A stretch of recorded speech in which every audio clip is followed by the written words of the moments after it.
Hey guys, I trust and pray that you are all doing well. It's been a bit of a trying week, but we've made it and thank God for that. I'm just going to share with you something very brief today, and we're going to look through Numbers 13 and 14. So, Numbers 13, verse 1 says, The Lord spoke to Moses, saying, verse 2, Send men to spy out the land of Canaan, which I am giving to the people of Israel. From each tribe of their fathers you shall send a man, every one a chief among them. For those of you unfamiliar with the story, what had happened was the children of Israel had been freed from Egypt and they were walking into the land that God had promised them. Before they went out, God said, Go and check it out first. So Moses relayed the instruction, and 12 guys went out to spy the land. And they came back with a negative report. They said, The land is great, it's flowing with milk and honey, it's fruitful. But the people there are giants and they will destroy us. Now I'm going to go on to Numbers 14, verses 6 onwards. And Joshua the son of Nun and Caleb the son of Jephunneh, who were among those who had spied out the land, tore their clothes and sent to all the congregation of people, The land which we passed through to spy out is an exceedingly good land. If the Lord delights in us, he will bring us into the land and give it to us, a land that flows with milk and honey. Only do not rebel against the Lord, and do not fear the people of the land, for they are bread for us. Their protection is removed from them, and the Lord is with us. Do not fear them. So why I think this is relevant for us today, as I was praying and meditating on this, it opened my eyes to a lot of things. We're all in a fearful situation right now, and that fear comes from somewhere. The people of Israel were scared because they felt like they were inferior to their opponents, even though God had told them, This is where you're going to go. This is what I'm giving to you. The people were scared because they only thought of themselves. They didn't think about the promise that God had given them. They thought about how they were going to face the challenge. Right now, times are turbulent.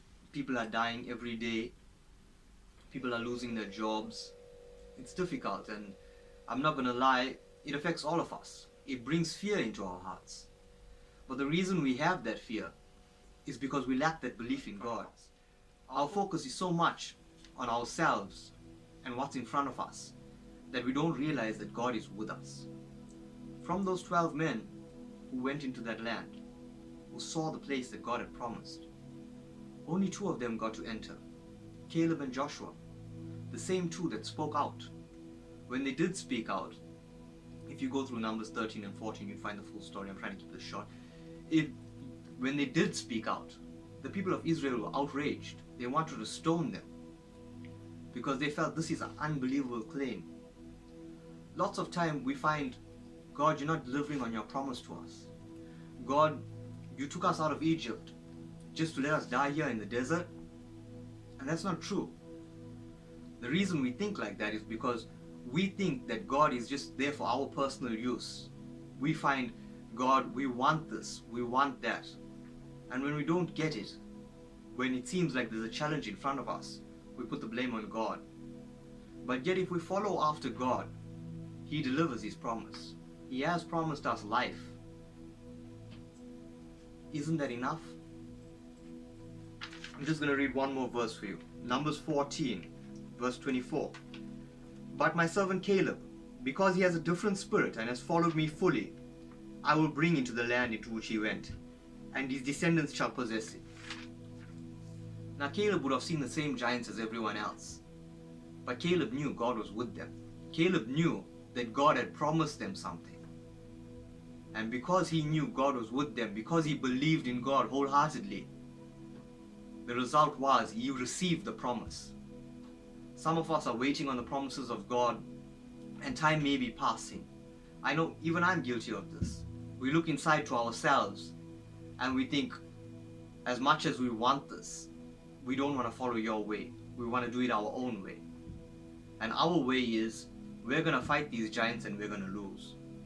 But God's way is, I'm with you.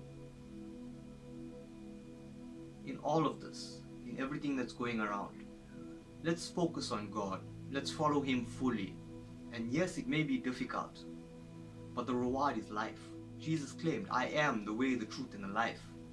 He is the same yesterday, today, and forevermore.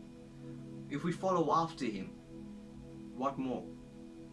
Let's stop seeking God for what He can do, and let's keep seeking God because of who He is, the one that is with us, the way, the truth, and the life. I pray that you have a blessed evening. Please stay safe and take care. We here love you.